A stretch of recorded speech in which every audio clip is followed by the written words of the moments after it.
Welcome, everybody, to Too Legit to Crit, a tabletop role-playing podcast hosted by two guys who pump far too many points into incompetence. Oh, God. Oh, the worst thing was I was in here when he was working on that, and it still got me. That was good. It's true. We are so incompetent. Do you know how incompetent we are and how apt that intro is for this one? I missed the first, like, half second of your intro because I missed the button to unmute you.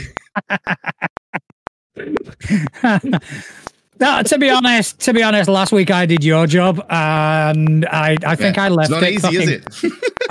I left it fucking recording after we stopped for. You know, we went on mute, and I said thank you to Stefan, and we had a good sort of rundown. Oh, it went really well, and he's obviously quit the chat, and then I've gone, oh fuck. So yeah, I do apologize for the extended version. It is, you know.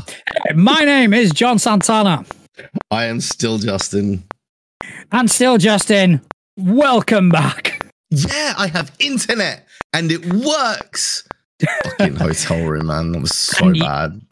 Hey, dude, you've just got a jet-setting lifestyle. You know, next week, where is it? Monaco? No. You're going to be rubbing shoulders with the glitterati. Dude, I wasn't even anywhere nice. I was in like St. Albans or something. What was it? It's Like not a bad place. It's just not like somewhere you go on holiday. I was like, there's nothing to do. Yeah, you're like in a travel lodge or something. Is that where they put you up? Did they put you up in a travel lodge? I was in a Premier Inn, thank you very much. The travel lodge was next door. I'm not even kidding. It's literally next door. I have to walk past the travel lodge to get from the car park to the hotel. I say that almost like, you know, knocking it, but dude, hey, that's a good room, man. They come to town, they stay in a travel lodge. It's fucking amazing. Yeah. You know, I mean, I ain't gonna knock it. No, I mean, the thing is, like, they're good rooms. It's just the internet was so bad because, like, they want you to pay for the premium internet, don't they? That's how to get you. You owe me a debt of gratitude there, my friend. You know why? Because I have a photo of the face you were pulling. He does. When you stilled, and it was like, do I post this? See, I was really happy because I got out of an episode without a clip. But you know, you do. You have a clip. You technically have a clip. Fuck. I do. And honestly, I'm not lying, guys. I'm on my best behavior. Justin is pulling a face that makes him look like an Instagram influencer. Yeah. You know, in my defense, duck face. It's proper. It wasn't duck face. What I was doing was I was going. Yes. Yeah. And I just caught you and mid. It happened to freeze frame mid horse noise. I even went, I'm sorry, Stefan. I've got to take a picture of this. Yeah. Yeah. But other than that, other than going away, gallivanting and living the high life, how have you been, buddy? Well, I caught ill. I caught the illness because I was basically locked in a room for a week with 4 other people working on some stuff. And we all traded illnesses. So I've come home ill. As you can probably hear, quite bunged up. But other than that, I'm great. I've come up with a new project to work on, which we'll talk about in a minute. After having a chat with somebody who's actually, I've just seen their name pop up in chat as well. So yeah, I'm excited because it's going to be fun to build what I'm going to be building. But what about you, man? What have you got up to? Because I know that you played some games. Well, first of all, I just wanted to say a quick hello to everyone in chat. You know, guys, thank you ever so much for supporting. It means the world to us. As for some gaming, I've been in some gamming.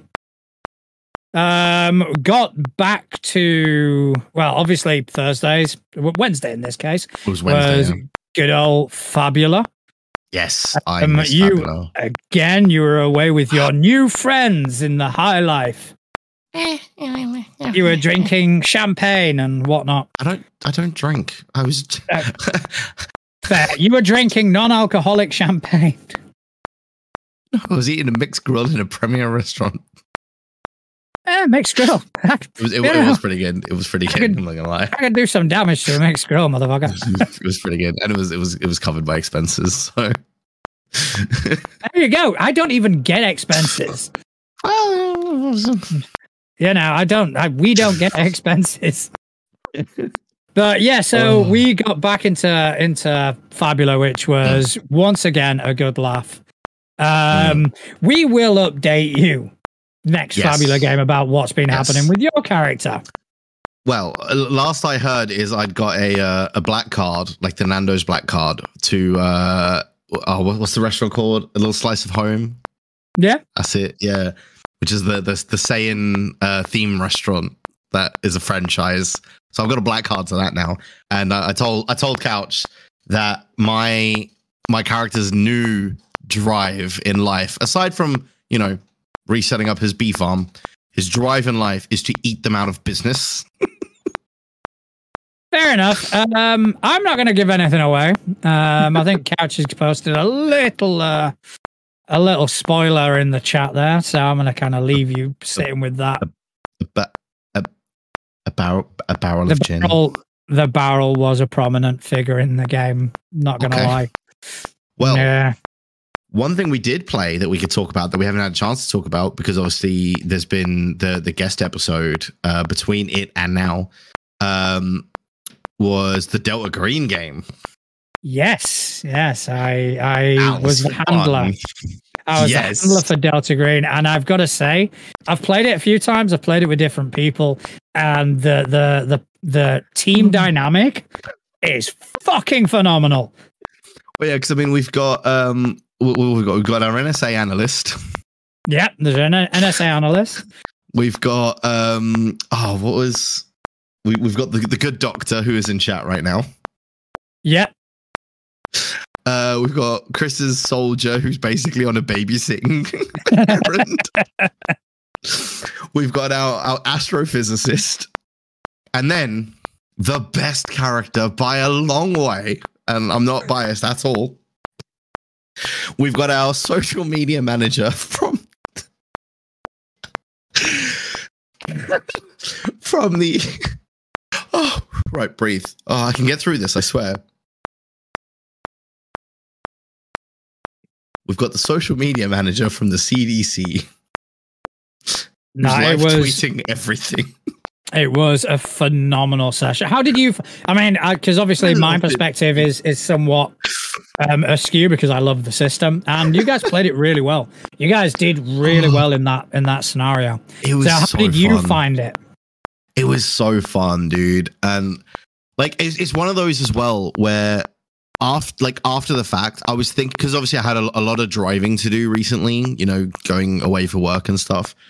I found myself thinking about some of the stuff that happened, and there was certain bits of thinking back on it, and I'm like, fuck, how did we not pick up on that? For example, the one that I realized after the fact is the dog that we found in the dog house, right, was only like a few weeks dead, but nobody had been in the house for like months. That doesn't add up. Yep. And I didn't put 2 and 2 together until like 4 days later. No, it's a good scenario. It's a good intro scenario. Yeah.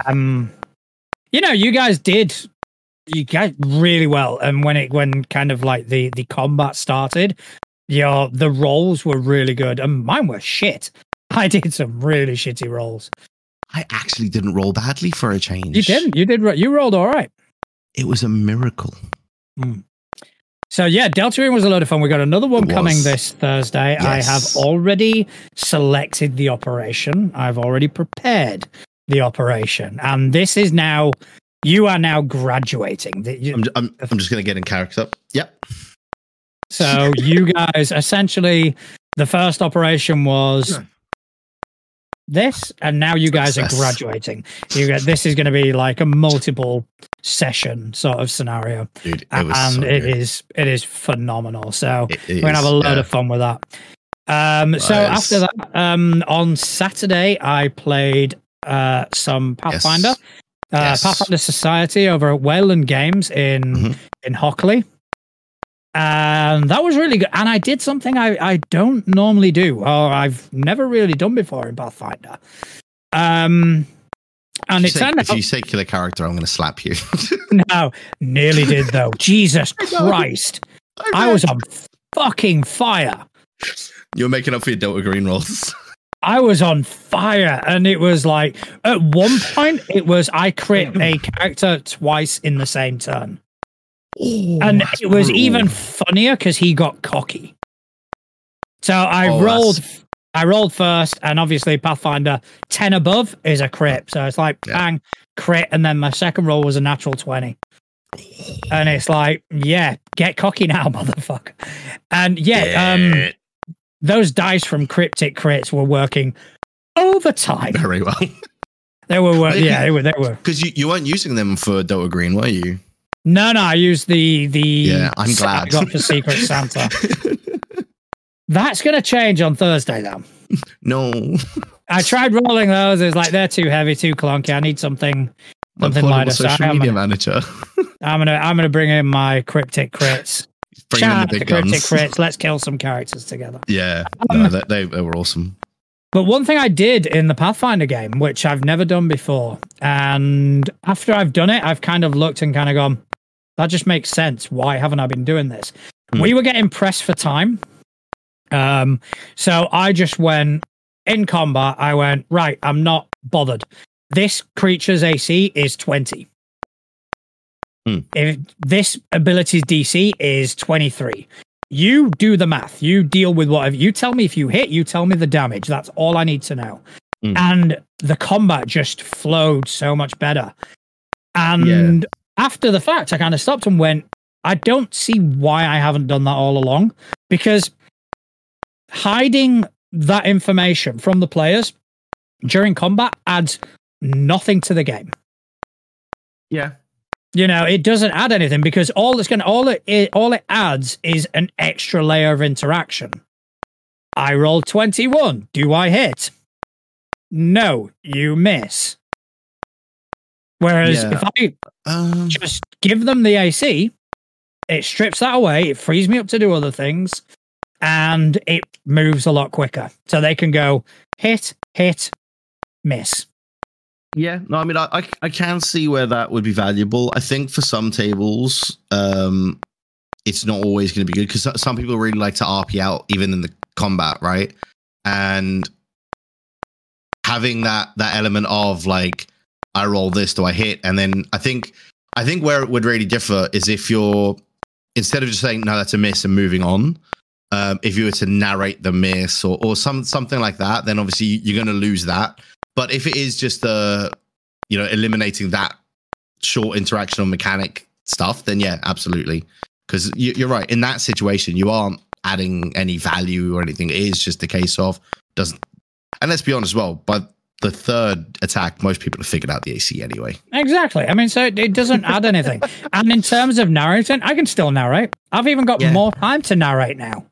True. Actually, yeah, on the bigger moments. Yeah, I hit this, I missed that. And, you can kind of go, okay, so your first shot lands true, but your second shot, just because of the way his body moved, kind of misses. And you can like embellish without having to break the immersion by going, oh, did you roll a 21? I don't know, it's not going to hit.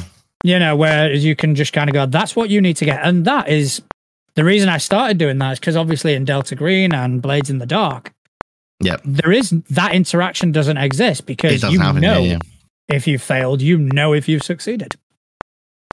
I mean, so I did that, know and so it much worked. About the second one, but you succeeded a couple of times on Thursday, like once. Yeah, but I mean, you got to get ready to to fail because that's when shit gets fun. So obviously after that, then we got back into my homebrew campaign. Well, just on that quickly, somebody in chat's just put Zarosaurus, great name. They've been experimenting with 2-turn combat, so a bit like Fabula, where the players have a turn and then DM has a turn.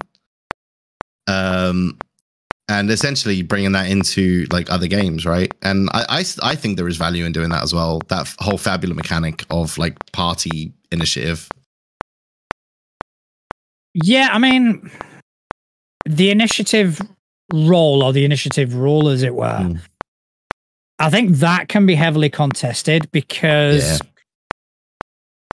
ultimately it's not really going to matter unless there are abilities which hamper who's coming after you.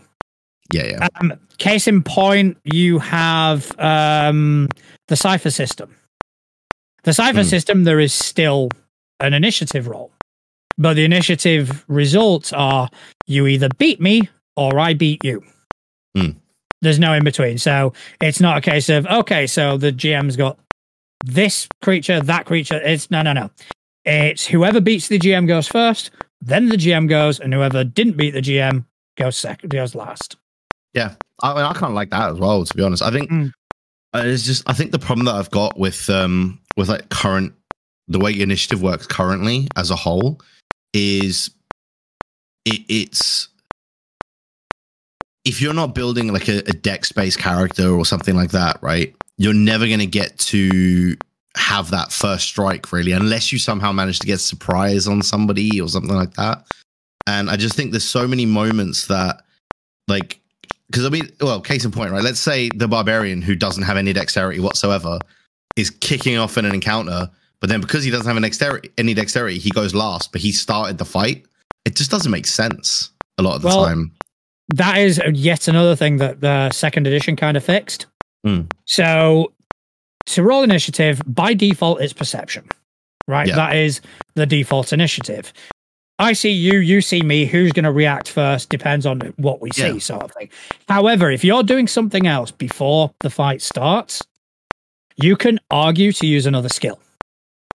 Yeah, I like that. Oh, for example, there's a bit of a standoff. You've got the bad guy and their minions. You've got the good guys and their minions. And all of a sudden, the paladin goes, I'm going to rush him. Yeah. Out of the blue, I'm going to rush him. Then I would go, all right, roll athletics. Yeah.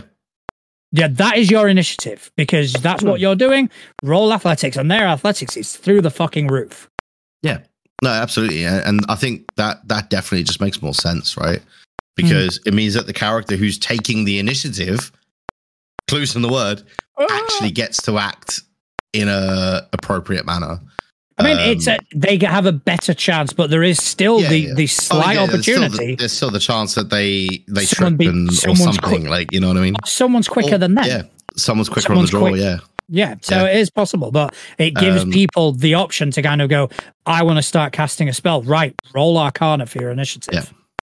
And it means that there's not always going to be like a massive downside to using Dex as a dump stat, right?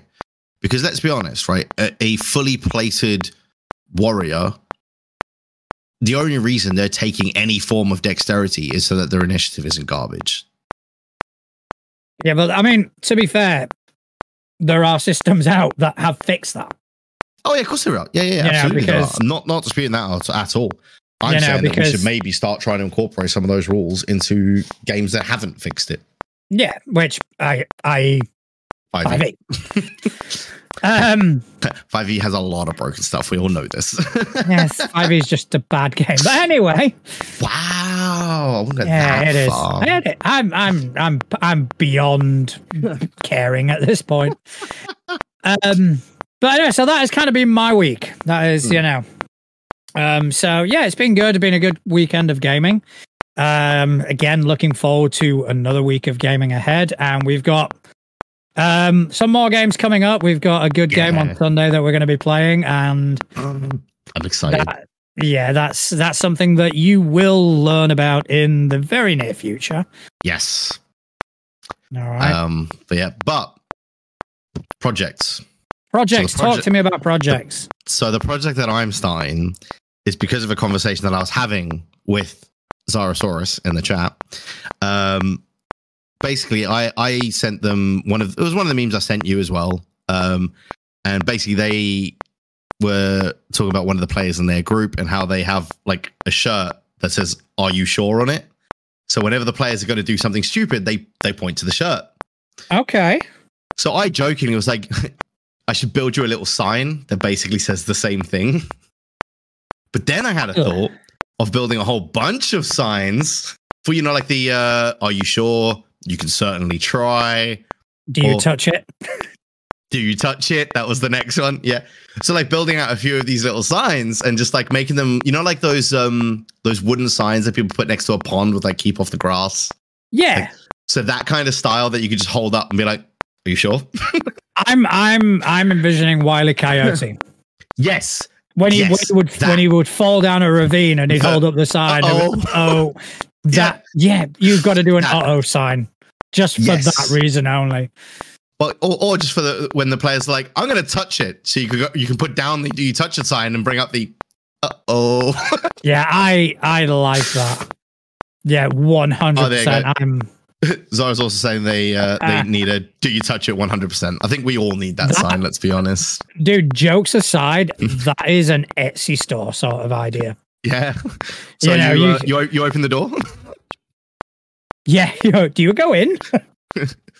Oh, do you open the chest? Oh, so you open it? Yeah, I'm liking. I'm eager to kind of see this. One. You're going to put it on? That has happened recently in a Fabula game. You putting that on? Yes, I've been told about the cloak that is speaking to him, because that's always a good sign. I put on this piece of clothing and it started talking to me. Nothing ever bad happens when clothes talk to you. Shut up. Sorry, John was talking to me. Yeah, no, so that's the project. So that's what I'm going to be working on. So I've been digging out foam and stuff to build it, and I'm going to give it like a wood texture and stuff, and it's going to be awesome, and I can't wait. It's going to be so much fun. I like it. I like the idea. I do like the idea. I actually wanted to kind of bring your attention to something that I saw as soon as Trello starts behaving itself. Remember, like a couple of weeks ago, we were talking about N-World kind of doing the most anticipated RPGs of this year. 2024. Yeah. Results are in. Hey. We could go through them and, give our less than expert opinion. We can certainly try. See what I did there?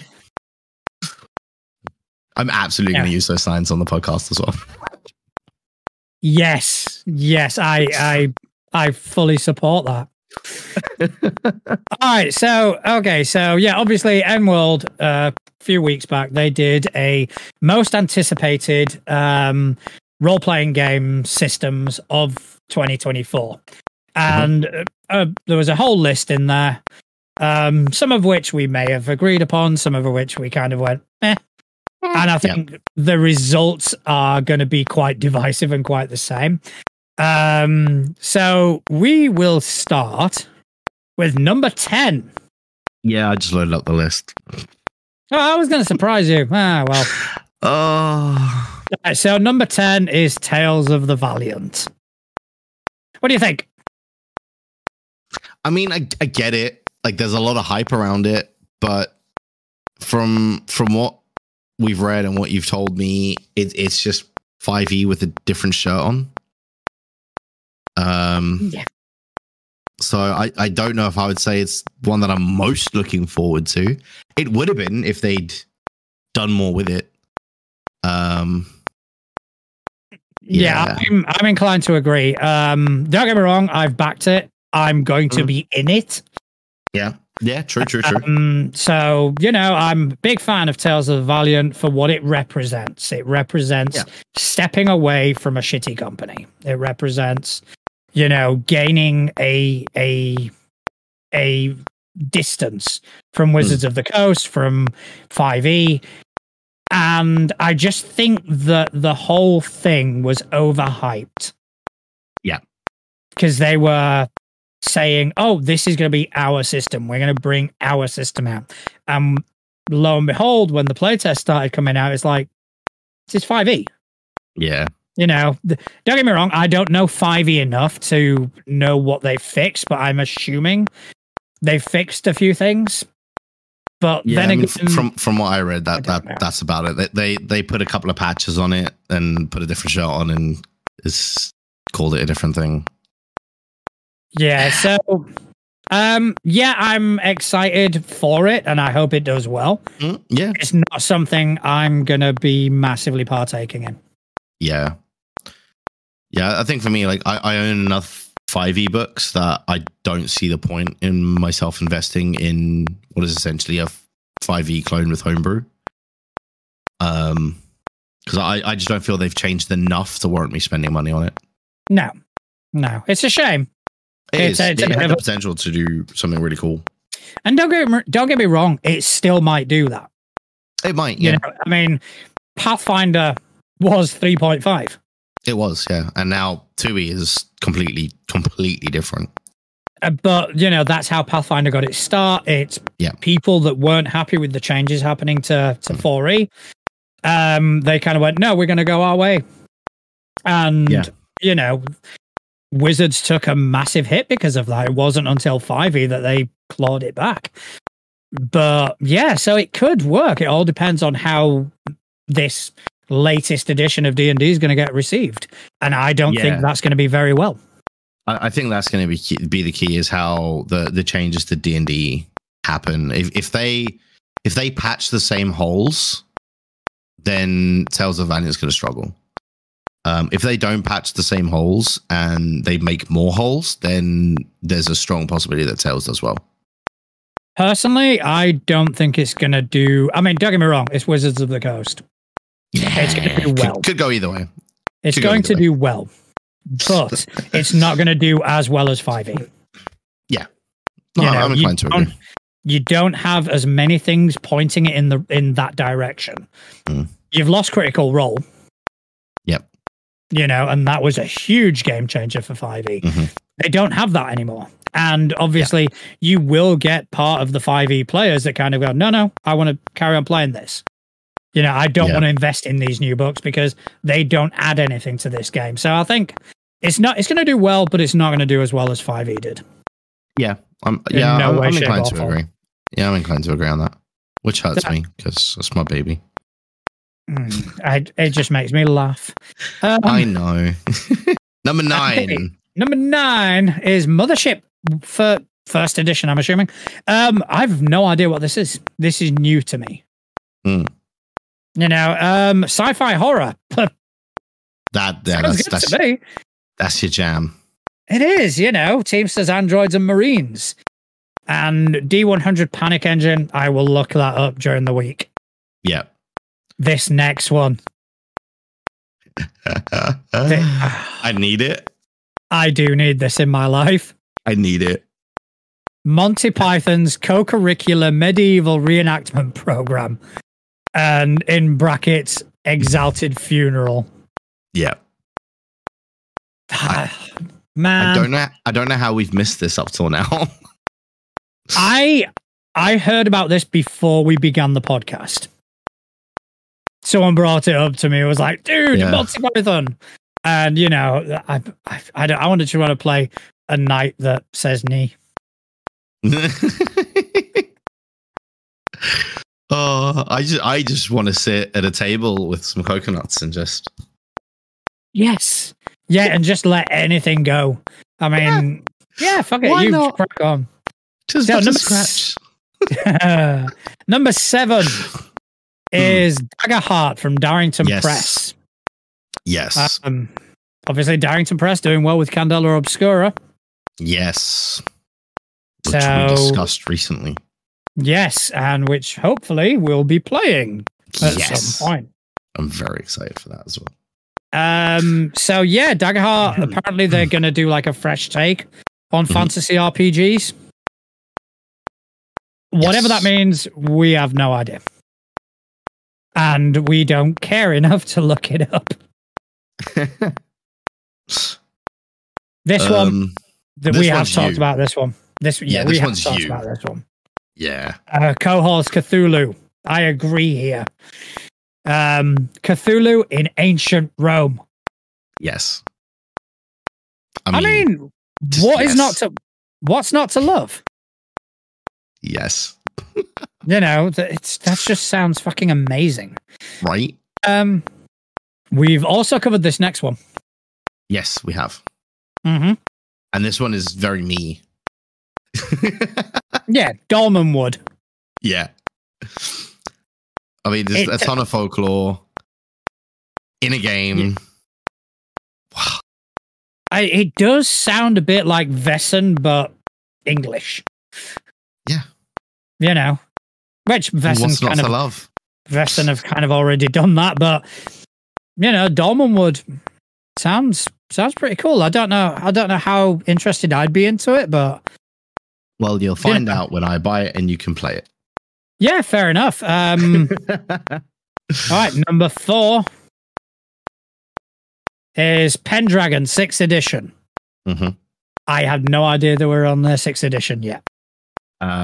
Same. But I mean, I've heard talk of Pendragon quite a bit. A lot of people seem to like it. I honestly, I don't know enough. I mean, yeah, I think it was first announced long before we even considered doing this, because this is its 4th appearance on this list, apparently. So yeah, it's been number 4, number 3, number 1, and number 4 again on this list. So I think it might be before us looking into other systems times, but I think it's definitely one we need to have a look at. Yeah, we definitely need to check it out. And plus, Chaosium do really good stuff. Yes, yeah. All right, 13th Age is number 3.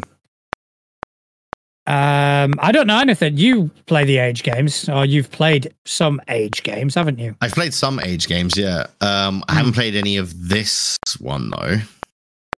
But the Age games are a lot of fun. And I do like that they use like a 3D6 system. So it's very, very easy to get into, because you don't need to go out and buy like loads of different dice and stuff like that, right? You can pretty much get 3D6 out of like other board games you've got lying around. So it's pretty cool for that. Yeah, I don't need to go out and buy dice. Yeah, we don't have that problem. Do I? I mean, we always do. Let's be honest. Oh, yeah, I do. You know, if I see another offer like the one I sent you that time, that 21 quid, like, I'm buying them. I don't give a shit. I don't have space. Okay, I don't have space for them, but all right. Well, that means you just have to buy another dice box. True. This one I've got currently is a gift from my partner, so you know, I'll have to wait till my next birthday. What do you want? Bigger box. Bigger box. Bigger box. Bigger box. Bigger box. He's getting up with a house full of dice. It's been 7 years. I can't get the fucker up the stairs anymore. You're just end up with an RV that's full of dice. Oh. Open the door, dice just start pouring out. Oh, and there's a bumper sticker that says, "We be rolling." And then for hubcaps, it's just like spinning dice. You get spinners and the dice. Yeah, spinning D20s. Yeah. Okay, I'm just going to add that to the merch store real quick. Yeah. Anyway, number 2 on the list while he's adding that to this. The 4th wall do hubcaps. I mean, we'll figure it out. So number 2, which is going to make all the money, because these guys always make all the money, is the Electric State by Free League. Yeah. And Free League they're going to win another ENnie. They always do. Yeah. But I like that the game's set in the 90s as well. I feel like it's going to hit me like right here. Yeah, because I mean, Tales from the Loop is 80s. So this is like, you know, an updated version. Our version. Yeah, it's our version. Our version. Yeah, we can like the Attitude Era WWE. Yeah. You know, there'll be references to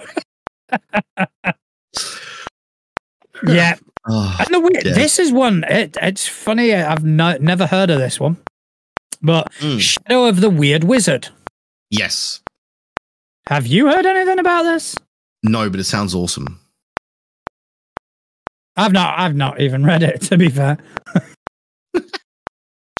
Well, I mean, their Kickstarter page, they had a goal of 30,000 and it achieved almost 500,000.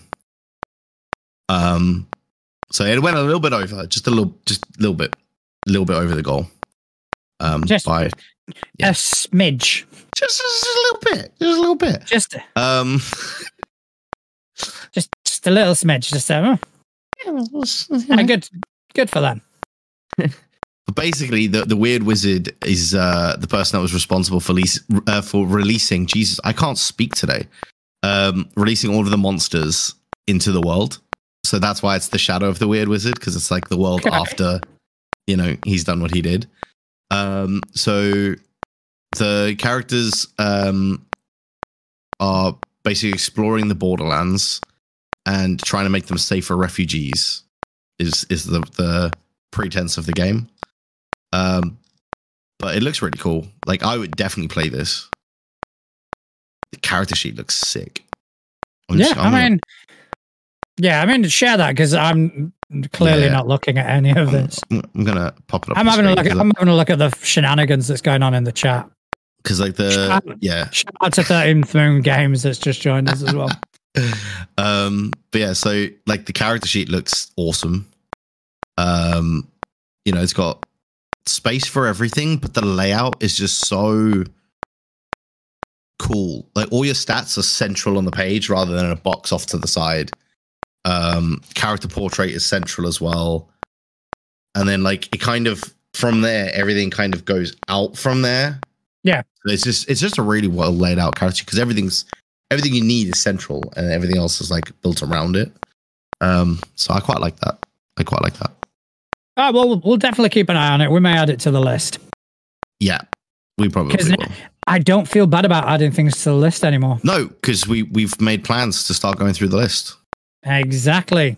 Which I'm very happy about. And can't fucking wait to get started. Right. Yeah. It's going to be so much fun. But yeah. All right. So, where was I? Where were we? Yeah, so we've taken a look at that. Is there, because obviously this list aside, all right, is there anything that you yourself are sort of excited to, like, not this list withstanding, any systems that you've heard of that may or may not come out in 2024, but anything that you're kind of interested in and kind of going, that is interesting. The 2 Legits crit system. I hear that's going to be awesome. We've had like one conversation about it. Hey, that means it started. It has started, but staying and doing other things kind of got in the way. But we've still got ideas, and I've still got I've still got shit up here which we do need to talk about at some point. Yes. No, I think honestly, like, for me, it's like, because getting into new systems is quite new for me, so I'm just enjoying the ones that I've been trying out. So playing more Fabula is going to be a lot of fun. I'm looking forward to some more Delta Green. Blades was really fun. I really enjoyed, our Christmas special we did. Like, getting to get hands on with that system was a lot of fun. So I think, just playing more of those. I'm looking forward to more Blades, because that's just going to be so cool. So I think that's it for me. Is just getting more into the systems that I've tried last year is what's top of my list. And then if I find some others that really tickle my pickle, then I'll give them a go. Well, I mean, it's a bit of a plug, but I'm definitely excited for what 13th Moon Games are going to bring out with Unbound. Very excited for that. Yes. For reasons we're not really at liberty to say why now, but all will be revealed in the near future. I'm very excited about that. But definitely excited about that. We're also excited to kind of bring that to you guys in the form of the crit list, where Stefan will be running us through a one shot, and it's going to be fucking phenomenal. I'm really looking forward to that. Internet witches. Yes. We're all going to be internet witches, aren't we? We are internet witches. What about if we? What about if we're all internet witches, but we all kind of represent one facet of the internet? So, like, I'd be Twitter, and I'd just be a really shitty person. I'd be Facebook, and I'd just be stealing everyone's info. Yeah, that's just going around like taking their IDs and shit. Yeah, just kind of going, this is now mine, but like blatantly as well, you know. Or like being like YouTube and just going up to them and saying, hey, check this out, and just showing them like a photo and then running away again. This is what, just thrusting a photo in people's face and going, this is what I had for dinner. Kat says she wants to be Reddit. Oh, you know, okay, if he's going to be Reddit, I'm going to be 4chan, motherfucker. I think he needs to pick a subreddit, right? Yeah, he does need to pick a subreddit. Because that's too broad. He can't just be Reddit. He may as well just kind of go, I want to be the internet. I want to do the internet. You got to pick a subreddit. Yeah. We'll give Couch to the Bluey subreddit. I think that's going to be his jam. Yes. Yeah. You can have the Bluey subreddit. Although I feel like the Bluey subreddit would be actually pretty wholesome. It is. I don't know about the subreddit, but who's Tumblr? Who's Tumblr? Who could be Tumblr? I don't know. No. We'll have to find a fourth player for Tumblr. Yeah, we'll find a fourth player to be Tumblr. But yeah, speaking of like Bluey and the Reddit sort of thing, I was actually, because, you know, my daughter's a fan of Bluey. I'm a fucking fan of Bluey. It's great. So we actually, I should say, on Facebook, joined a few, like, you know, Bluey groups and this, that, and the other. They got weird. Oh, okay. They got weird quickly. Especially a certain subset of the population regarding some of the female characters. It's like, no. Why? It got weird. It got weird really fucking quickly. It's like, well, I'm now leaving this. Let's move on. But I mean, like other systems that I am excited for, I'm excited to see what the Matt Colville thing does. Yes. Oh yeah, I forgot about that. Actually, why wasn't that on that top 10 list? Surely that should be on the list. Oh, 100%, but apparently not. Okay. That's weird. Yeah. It just dawned on me that it wasn't on that list. Yeah, it wasn't. I don't know, unless they don't have a release date for it might not have a It may not have possibly been. So obviously, the glaring omission from there is D&D. Yeah, well, because it's not a new system. Exactly, they've kind of dug their own sort of. They've dug their own hole in that and kind of gone, we're not a new system, so it's just an update to the old system. You know, it's an update to the old system. Well, are you changing all the rules? Yes, so it's a new system. No. Like, I'm a D&D fan, but even I think that's stupid. I think it's honestly, I just think something needs to be wrestled. D&D needs to be wrestled away from Wizards of the Coast at this point. Something needs to save it. Just stop it. Somebody just needs to walk in and, like, you know that video where that dude just starts slapping everybody at the party. I was looking for a GIF about that the other day and I couldn't find it. I was really disappointed, but yeah, I know that. Someone needs to go into like the Wizards building and just start slapping them all to knock some fucking sense into them. That's. Yeah, basically, I offer myself as tribute. I will walk in and I will kind of go, "Hey guys, yes, John Santana, too legit to quit." I just want to introduce myself. You know why I'm here. Form an orderly line, please. Oh, that'd be amazing. Oh, well, speaking of lines, do you know where there is often... Where are you going with this, Justin? do you know where there is often a line in the town centre at the notice board? All right, okay. That was clumsy, but...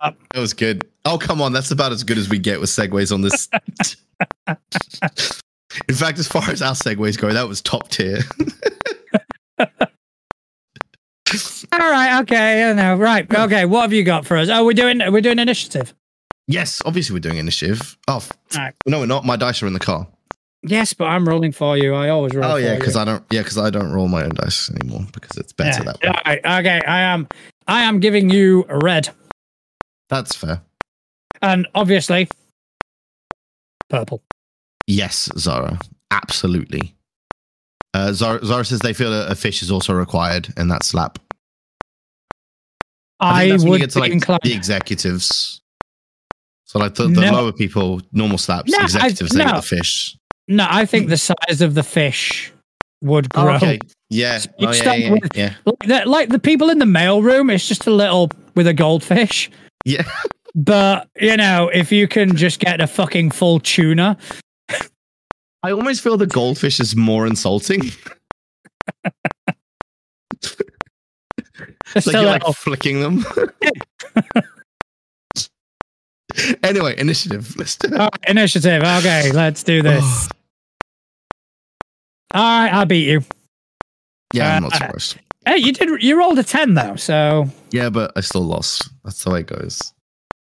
We've established I don't roll ones. I just roll lower than I need to. That's the way it works. Okay, so I need to actually, you know, a professional would have had this queued up. I mean, I did. So I don't know why I did. I knew I was losing. That's what the script says.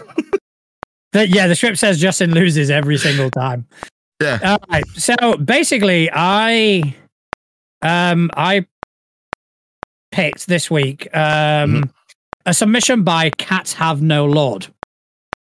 Great name. Which took me a while to discover that was the name, as opposed to Cats Have No Lord. That's not how I read it. Yeah, I read it like Cats Have No Lord because I'm a fucking idiot. No. I didn't read it correctly either. I read it as Cat Shaven, oh Lord. That's better. I like that one. Although on the actual website it is spaced out, so it was for this submission that they've put it together. But got squashed together, yeah. So, Cats Have No Lord. All right, so apparently they put out this this dungeon a while ago, and it's a preview of a big adventure that they're working on for Zine Quest next year. In their words, it's got a dangerously hot crystal cavern, a time loop nearing collapse, a cult worshipping a cosmic dragon, monstrous alien bugs, and a little green lady who just wants to grow potatoes in peace. Love it. I love the potatoes thing. Yeah, it's just a lovely little bit of flavor. Yeah, so it is a preview of Insidious Bloom, which is going to be a science fantasy adventure for the Cairn system. Which is coming to Kickstarter in February 2024. Okay. It is a 14-room cavern dungeon, and it features a dangerous environment with oppressive heat, a crazed cult obsessed, 4 alien creatures, little green lady, mysteriously growing potatoes, and a series of open challenges focused on creating interesting player choices. And I downloaded it. And I'm going to bring it up now. I've got it on the iPad, so I don't have it on a fancy screen share like Justin does. Because I didn't think that far ahead, let's be honest. That's fine. I've downloaded the PDF as well. I can bring it up. Yeah, so if you bring it up for us. Yeah. Here's one I made earlier. Okay, so it assumes a setting where the quasi-medieval sort of adventures of Cairn, they've gained access to space travel. So this all happens on the moon. And I don't really want to go into spoilers very much. But this adventure does have new rules and expansions for the Cairn system, which I did look into. It looks pretty interesting. Quite very, very straightforward. And even the way the modules written out, it's written out in the way I prefer modules to be written. I don't like them to assume player progression. Yeah. I don't like them to go, the players will do this, and then they'll do that, and then they'll do that. Because it kind of forces a railroad. Yeah, where and we've all been at the table enough times to know that they never do that, then that, then that, then that. They normally do that, then they go over there for like a week, and then. So yeah, this is written in a way that I would prepare an adventure. You know, basic facts. This room contains this, and this. Like, all the relevant points are well marked out. You don't have to read through a wall of text. You just kind of go, oh, right, okay. And then any embellishment you want to do, that's on the GM to kind of improvise and you know, bring out, as it were. And I really like the way it's written. I really like the way it's like, even like the first on page 4, you've just got a list of the encounters. Yeah, I just saw that. So it's got all the encounters for every room, so that you can literally just by number, you look at the map of the dungeon, which is there. And you go, okay, room 1, so that's encounter 1, and then it's just on that page. It's okay. It's that. What are the stats for that? There it is. It's just so easy to find it all. I've had this open for 5 seconds, and I've already found the first encounter. Like, and that's it. So like look, we'll pick the first chamber you go into. So you go into, there is a small paragraph of description. Yeah. All right. A seemingly impenetrable mass of crystals, etc., etc. And then after that, all it is important points. So there's an ancient tablet of warning. Sorry, there is a corpse. There is a northwest passage. So the players come in, and all the information you've got right there where you need it. You know, the map is very sort of rudimentary, but it is cool as fuck. I love it. Yeah, it is. Are you on the map yet? I've just shown it. Yeah, it looks hand drawn, but it looks really well hand drawn, as it were. You know, nothing. It looks hand drawn, but like it's the kind of hand drawn map that you would expect like a previous adventure to have maybe sketched out. Yes, exactly.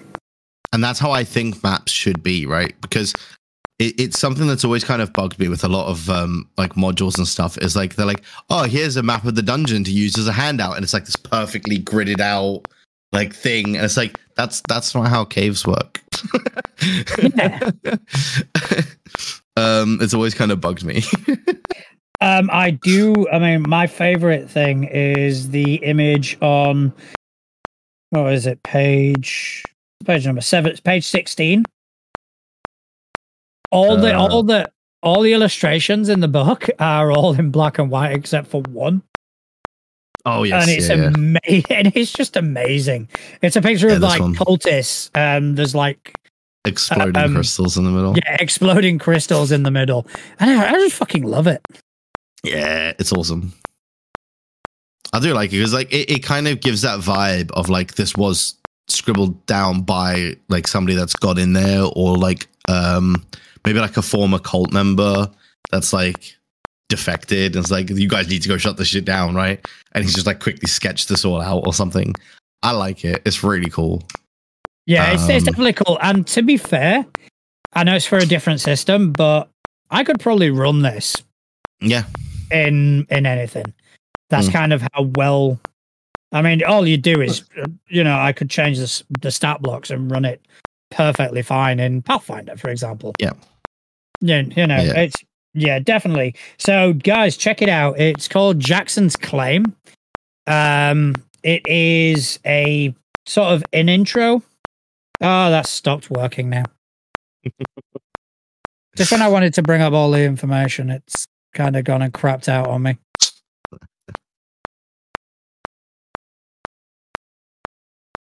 It does look really good, though. I think it's really well put together, and like you say, the way they've kind of laid everything out just makes sense, and I like that. Yeah. So it's actually started working again. So it is a preview of Insidious Bloom, which is a science fantasy adventure. It's coming to Kickstarter in February 2024. Keep an eye out for it, and you know, I think it's going to be good. I think it's definitely going to. If this preview has got anything to go by, it's going to be great. Yeah, no, it looks awesome. All right. what have you got for us? So I have been playing lots of dice games with my small human because she loves playing trolls, which is basically we take the troll minis that I've got, we build a little dungeon out of my dungeon tiles, and then she rolls dice and I tell her whether she beat the troll or not. Spoiler alert, she always beats the troll. But there's something that we got sent in by Hexwood Forge, which is Let's Learn the Pantheon. Okay.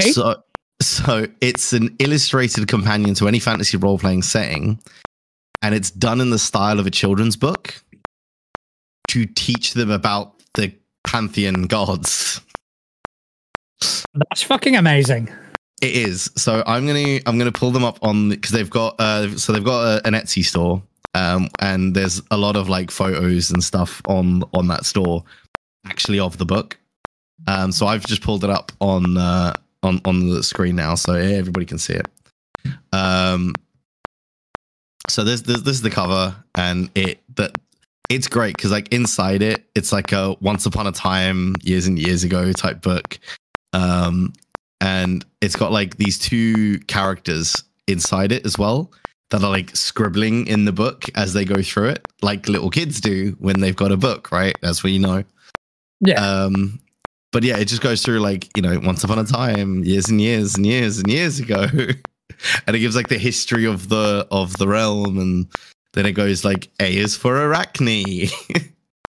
And it's like done like alphabetically, like, and Asmodeus, because you know they're both A, and it's like D is for Dea. And it's like, it's just really cool because like it's such a cool way to give that information.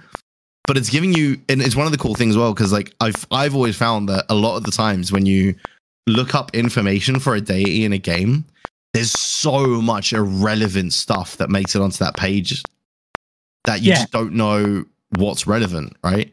But this, because it's like aimed at kids, or like it's written as though it's aimed at kids, it really does break it down to like, for each one, it's there are three things that the temples teach: embrace passion and bold and empathy, ignite the fires of love, protect those for whom you cherish. That's it. That's what this god is about. So, okay, cool. Now it's really easy to run, you know, a temple of that god because I know what their core values are. You don't have to try and figure it out from 50 different sheets of paper. And it's just really, really coolly done. I like it. Like at the top of every one of the pages, you've got like the one character acting out stuff that the god's all about, and the other one be like, oh no, and just stuff like that. It's just really cool. Yeah, I like it. So, I do like it. I've actually brought Hexwood Forge up. Have you seen some of their other stuff? No, I haven't gone too much of that because I spent most of today just looking through this book because it looks awesome. I mean, have a little look at their other stuff. Yeah, they do like a lot of like, there's 3D printed stuff as well. Dice trays, you know, all TTRPG and gaming sort of related. They go. Oh, that's cool. I don't drink, nor do you, but for somebody who does, there is a Hobbiton vodka hip flask. Well, the one that I've just found that's really cool, and I think would be great for any system, but obviously this one is 5e specific. But it's the rules clipboard. So it's a clipboard where it's the backing of it has like roleplay tips, taking a turn, attacking conditions, and skills like all on them. So you can just kind of like very quickly peel up your character sheet. Oh, okay, that's what it does. Fold it back down again. It's a bit like the DM's cheat screen for players, and I quite like that. That's really cool. And it looks really, really good quality as well. Like, because they've got an actual photo of it here as well, and it just looks really, really good. Oh, I mean, there collapsible combat risers as well. I don't know if they're, you know, there is an area of effect universal spell template, which is quite cool. I'm looking at that. And, you know, so you've got your 20-foot your cube, your 10-foot cube, 30-foot cube, and then you've got your cones. And, you know, they've got quite a few good things here. So they have got some awesome stuff. So yeah, absolutely go and check them out. Their Etsy store looks really cool. They even have like home decor stuff where they've got like Oh, they've got Pokemon coasters and stuff as well. Yeah, I did see awesome that store, man. Yeah, it just looks like they've got so much awesome stuff. They even do minis as well. I'm checking out their clothing, seeing what they've got. Their clothing is more like earrings and stuff. No, I found the ultimate monster. Are you on the miniatures? Yep. All right, where are you looking? The death snail. Death snail. It's a snail with a skull for a shell. Holy shit! Yeah, that is awesome. What was that?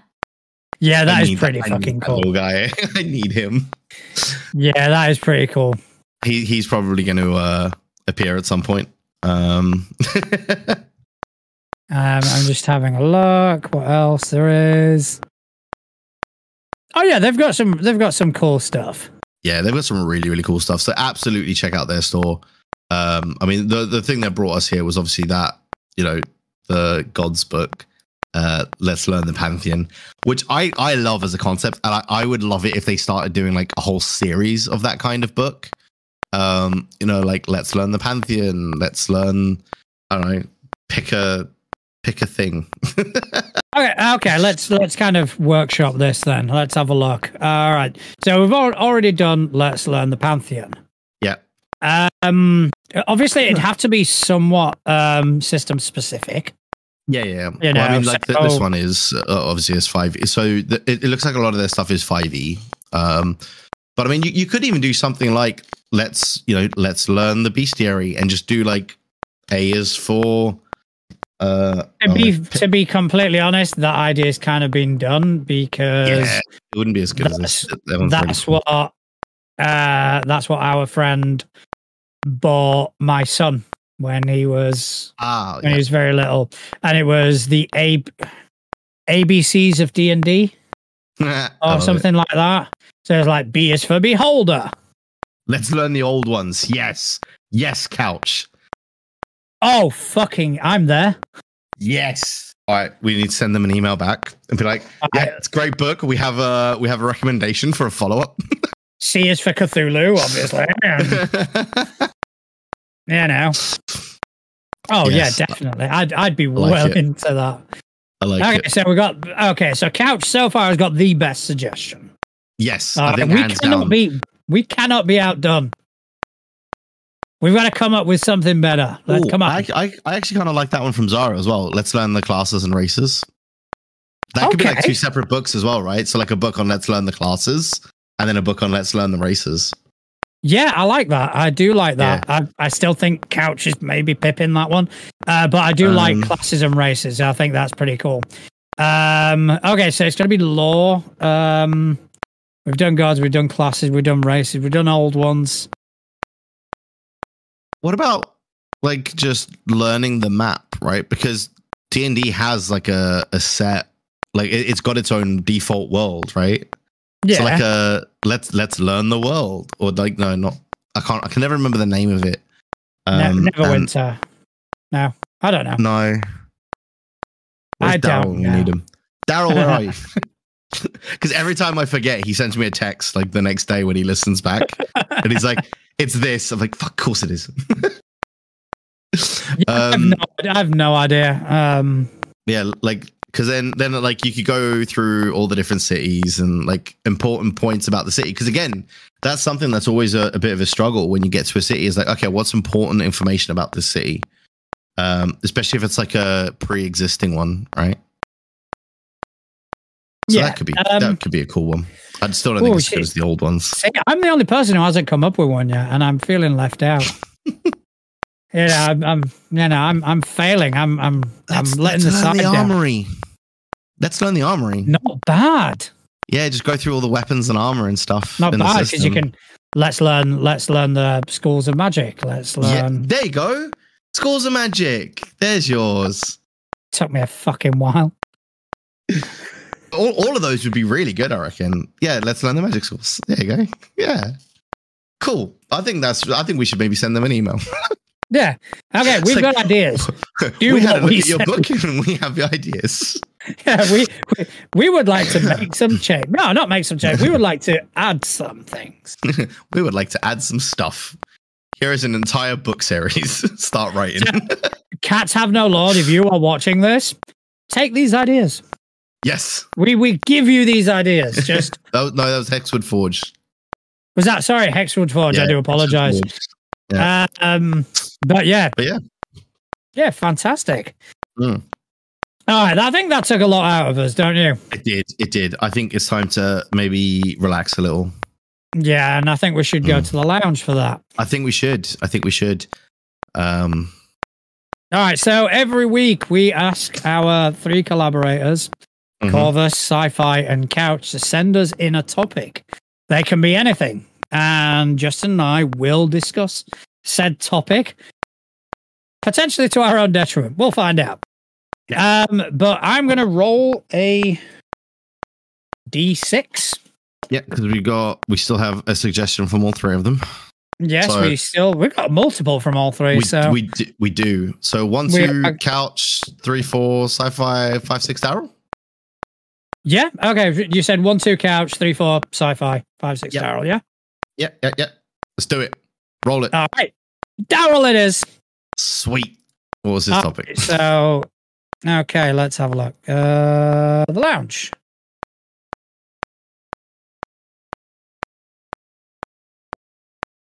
Okay. This one is all about story beats. Ooh. How do you apply story beats to a game? Now, I've always seen story beats as being emotive changes in a narrative. So you are coasting along, and then all of a sudden there will be a big story beat, and that will kind of change. How do you apply that to your tabletop role-playing games? Yeah, I mean, so for me, it's those are, I mean, we talked in the past about how we write a campaign, and you and me both kind of have the same approach to that, right? We'll figure out where we want them to end, figure out where we want them to start, and then figure out some bits in the middle. Yeah. So those bits in the middle that I figure out, those end up kind of being the story beats that I've planned out. So it could be the first meeting or the first like interaction with some object would become a big story beat because that's going to be like a pivot point in the story. So I kind of I build them in early, because that way you can kind of build a lot more tension leading up to them and all that sort of thing. And I think it's a really cool thing to do, because if you know where the story beats are coming from and what's coming really early, it's so much easier to start building that tension towards it. Yeah. I mean, I do build some in. I do kind of have ideas. I've got ideas of these sort of cutscene cinematic moments where I kind of take the wheel and just kind of go, this is what's happening. I've always thought I am quite good at setting a mood. Yeah. I'll give you that. I'd say it's something that I've always been able to do, where I can very quickly go from one sort of mood to another. And I kind of build that into to these like pre-written, as it were, story beats to kind of go, right, the emotion I want to convey, the emotion I want to bring out is hope, or it's fear, or it's despair, or it's helplessness. I want to bring these things out, and I will make sure that I am writing a certain way, that I'm using a certain type of phrasing, or I'm using a certain way of speaking. Yeah. They're the ones that I write in, whereas the ones that happen off the cuff, the ones that I kind of jump on, I kind of do the same thing, where we'll be playing and we'll be laughing, and all of a sudden someone will say something and I'll kind of go, now. I've seen you do that. This is what I want to jump on. And it a lot of times I do have the element of surprise on my side, because a lot of times what happens is a player will say something throwaway. We'll just kind of say something just as a throw, not necessarily a gag, but just as a throwaway comment. And I'll kind of go, oh, I'm going to zero in on that, and kind of zero in and kind of go, no, we're going to focus on this. And this is what we're going to focus on. And whether it's something uplifting, whether it's something distressing, I will zero in and I will use the inflection. I will use the right inflection. I'll use the right tone. I'll speak at the right pace to be able to kind of convey that emotion. We did in The Last Ride, which is my homebrew campaign. One of the players went to speak to a high-level cleric of a different god to ask for help. And just because there was a crisis of faith involved, and I zeroed in on it. And I went, I zeroed in and I embodied this NPC kind of going, we all lose faith. We all have these moments of despair. We have these moments of distress, and we need to push past it. And, then I got a message from this person kind of going, yeah, that broke me. Yeah. And I've always kind of prided myself on being able to do that. And that's kind of how I push story beats onto players. Yeah, I mean, it's something I've definitely seen you do, and you are very, very good at it. Because I mean, it's even little things like when we were playing Delta Green, and I was talking about how my character's always tweeting or whatever, and just the little things where I'd be saying that as a throwaway joke just to wind up Couch's doctor character, and then you'd be like, oh, you tweeting this, are you? And I'm like, no. It's just it's those little things that I think as well. It helps to, like you say, it helps you to build to a moment that might not have been planned. But I think that is the key, is any story beat that you are intending to be an actual core beat of the story, it needs to have some kind of pivot point where it could go either way, is the important bit. Because otherwise it gets a bit and again, using your example there of the crisis of faith type thing, there's a pivot point in that where he's talking to this high cleric at the temple or whatever, where when this high cleric is saying, we all have these questions, and it happens to everyone. That could also then pivot him to go, well, if even they question it, is there it can go either way. And I think that's so important, is to have it possible to go either way, because they're always going to go the way that they want to go with it. And then it makes it an even better moment for them, because the story led to the decision that they'd kind of already made. And that's just so cool when you can facilitate them getting their character down the arc that they want. For me, it's what keeps me GMing. Flat out. I mean, you can think of all the good times, all the bad times in my GMing career. What keeps me coming back is the way I can share emotion. I can, get people to feel things with a game, and that for me, it's almost an addiction. It's almost a high when it's when I set a mood. And when we're the first time you played Delta Green, we had that player who went, nothing's happened yet and I'm shitting myself. Yeah. It was true though. But again, that's something that I love about Delta Green, because I was actually going to bring something like that up actually, and I'm kind of glad you did.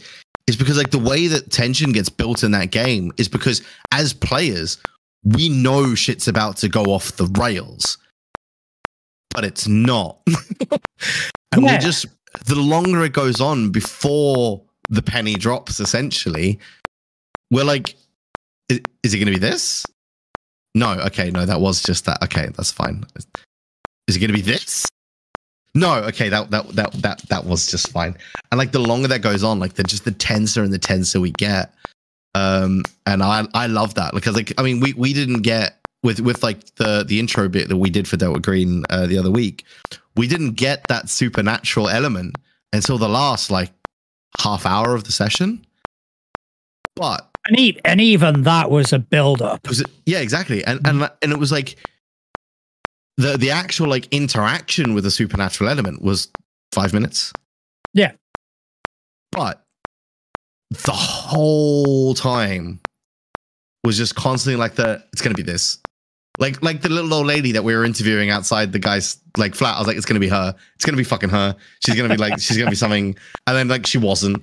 And then it's just like every single time you're like, oh yeah, here's a new bit of information. I was like, it's that. That's gonna fuck us. Oh no, it didn't. Okay, cool. And I just love that because like you never know where it's gonna come from in that kind of situation. And that's also a really powerful thing, right? Because I mean that you could have cut the tension around that table with a knife as we drove up to that guy's like cabin. It was amazing. It was a really good atmosphere, and it was a really good party to do that to. It was a really good sort of group of people who were, who get invested in the game, and that's kind of what you need for a game like Delta Green. Yeah. You can't really play Delta Green with people who are like, oh, I'm just here for the combat. It's like it's not going to work. For Delta Green, it has to be investment. It has to be. You have to trust in your GM. You have to be able to kind of let them set the mood and let them take you on that journey. And I was just thinking to kind of exemplify story beats. And I'm going to probably piss Couch off a tiny bit here. All right. Are you stealing from his Kool-Aid? No, I'm not stealing. I'm not stealing from his Kool-Aid. I am going to piss him off because I'm going to talk about something that he is far more qualified to talk about than I am. All right. So let's take One Piece. Yes. Right. I've not seen much of One Piece. 10 episodes, the max. All right. But I have also seen the One Piece live action. All right. The difference between the two things, one of the main differences I've noticed between the live action, apart from the changes to the story, that's a discussion for another podcast. Different discussion, not for here. What I've noticed is the way the story beats happen. Okay. In the anime, at least the episodes that I've seen, again, it may change, but the episodes I've seen, it is all very much on a level. This happens, the next thing happens, the next thing happens, the next thing happens. Whereas in One Piece, they've kind of come into it with the advantage of prior knowledge. And they've been able to build in these story beats. Yeah. Like the first time Luffy does his first special attack, his Gum pistol. Yeah. It's a big deal. It's like the music rises. It's a slower affair, and they kind of lean into it. And that is, for me, that is a perfect example of how story beats work in a narrative. Oh yeah, absolutely. And I think that is the thing, right? It's something as well that if you play with, the same people and stuff like that, you're going to learn how to build the story beats that they're going to react to much better, because like people do react differently, right, to different things. And that is an important thing to take into account as well, is just because the table that you're playing with aren't reacting to your story beats doesn't necessarily mean they're bad. It might just mean they're not for those people. Yeah, I mean, like I've got one player at all the tables I run. Obviously we both know him. Who I know exactly how to push those buttons. Oh yeah. Yeah, you do. It is paranoia. Yeah. I mean, I also know how to push those buttons, make him feel like he's babysitting. But which is exactly what we did. Paranoia works a treat with him because he distrusts me as a GM. Yeah. So, like, massively distrusts you see, me. that's the thing. It wouldn't work if I was DMing because he doesn't have that distrust of me. So there wouldn't be the paranoia. And that's key to it as well, right? You got to know the dynamic you've got. Like in the game last night, they went and met this person who's genuinely there trying to help, and his character's kind of going, has anyone kind of, just sense motive? Or it reminds me of those memes where like the party spends 4 sessions looking at a door. It's just a door. to be honest, I've burnt him in enough ways to warrant that kind of thing. Fine. So it's fine. I mean, we've all been in that game where you get introduced to the mimic that you weren't expecting, and now you're distrusting of every item ever. It's like, oh, there's a table. Why is he talking about the table? The table's a mimic. Check the table. It's like the gazebo thing. Yes, yeah, classic interaction. I love that one. Yeah. No, it's a gazebo. I shoot an arrow. Does it react? No, it's a gazebo. But the way it's phrased is exactly the way I'd say it as well. Oh yeah, absolutely. I if I didn't know any better, I would think that was from your table. Like, oh yeah. No, Justin, it's a gazebo. Hey, that wouldn't be me. I'm not the distrusting one. I would be I roll it. Oh, that one. I missed the gazebo. I missed the gazebo and hit a child. I hit the tree. The tree says, ouch. Wait a minute. But that was a fantastic question from Daryl. Thank you very much. And I think that's pretty much about all we've got time for today, don't you? I think so. I think it is time for us to wrap things up, say goodbye to all of our lovely people. Yes, I mean, I want to first of all thank those of you who sent in submissions. This week it's Cats Have No Lord and Hexen Forge. Yes. Who sent us entries, and thank you very much. If you want us to highlight something, send something in. All right, send something in. We're going to take a look. We're going to talk about it. We're going to give you praise. And that's basically what we want to do. We want to try kind of build this community. We want to try promote you as much as possible, because you guys are doing some fantastic fucking work, and we want to kind of help. Even if one person purchase something from Hexen Forge because of what they've seen here today, that's it. Happy days. I'm absolutely thrilled. Also, thanks to our collaborators Justin, Sci-Fi, and Daryl for sending in topics. You guys, you've been with us from the start. We appreciate you, and just keep on giving us stuff to talk about. Keep us on our toes.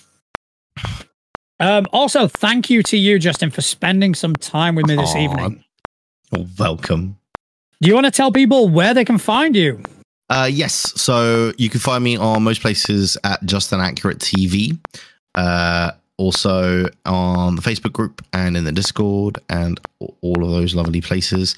But the rest of the socials are handled by this guy.